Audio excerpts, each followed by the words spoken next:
Hey guys, it's Patty Cap Guy, and this is 3 Dungeons & Dragons multi-classes. Now I had a request from last time to do some low-level multi-class options, so I did some research, came up with a few things, and I have some options that I think are pretty great, so let's get into it.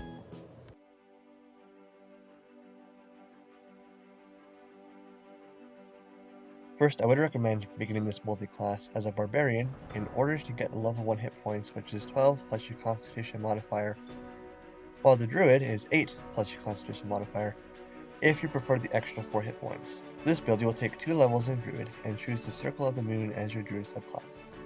At level 2, you can use your Wild Shape ability as a bonus action instead of a main action.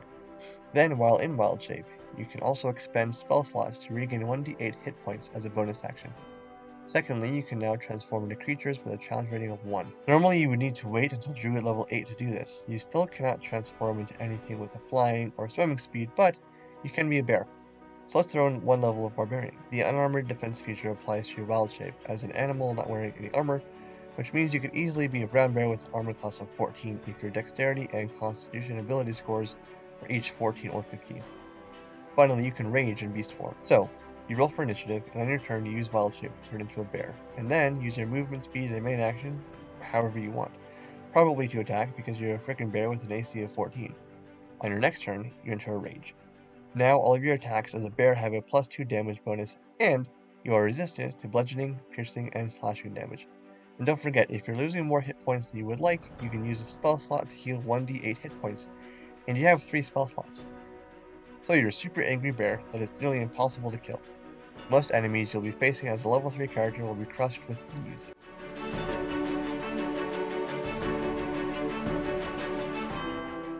For this multi-class, you'll take 2 levels in Paladin and 2 levels in Sorcerer. You'll want your first level to be Paladin to get the extra hit points at level 1, but otherwise it doesn't matter too much the order you take levels in each class. I would recommend taking the Draconic Heritage Sorcerer's Origin because you can deal elemental damage with attacks later on, and at level 1 you get a little extra HP, and some natural armor if you're not wearing any armor. But as a paladin, you have proficiency in all armor, so get some full plate as soon as you can. As a sorcerer, you have ranged magic attacks and spells like Firebolt, which is a cantrip, and a darn good one if you ask me.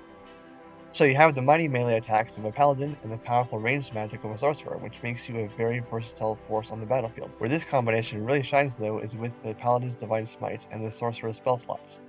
Note that as a straight level 4 paladin, you only have 3 level 1 spell slots, but as a level 4 multi-class spellcaster, you have 4 first level spell slots and 3 second level spell slots, which means that you can use Divine Smite as a second level smite 300% more as a multi-class paladin than as a regular 4th level paladin.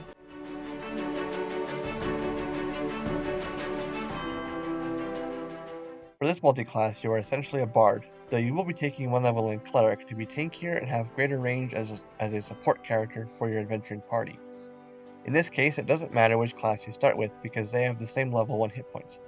As a level 1 cleric, you choose a domain, and for this multi-class, you will choose Life Domain. You become proficient with heavy armor, and all of your healing spells have a bonus of 2 plus the spell's level to add to the hit points healed. Because of this, you become the ideal combat medic, one that can take a hit and provide as much healing as possible. Now you need 3 levels in Bard, primarily to gain the Expertise feature. Of its own merit, this feature is powerful as a first tier character. You're able to choose 2 proficient skills and permanently double the proficiency bonus for those 2 skills. You also choose your Bard subclass at this level. I would recommend the College of Valor because the Combat Inspiration feature allows creatures that have a Bardic Inspiration die from you to add the die roll as a damage modifier or as a boost to their armor class.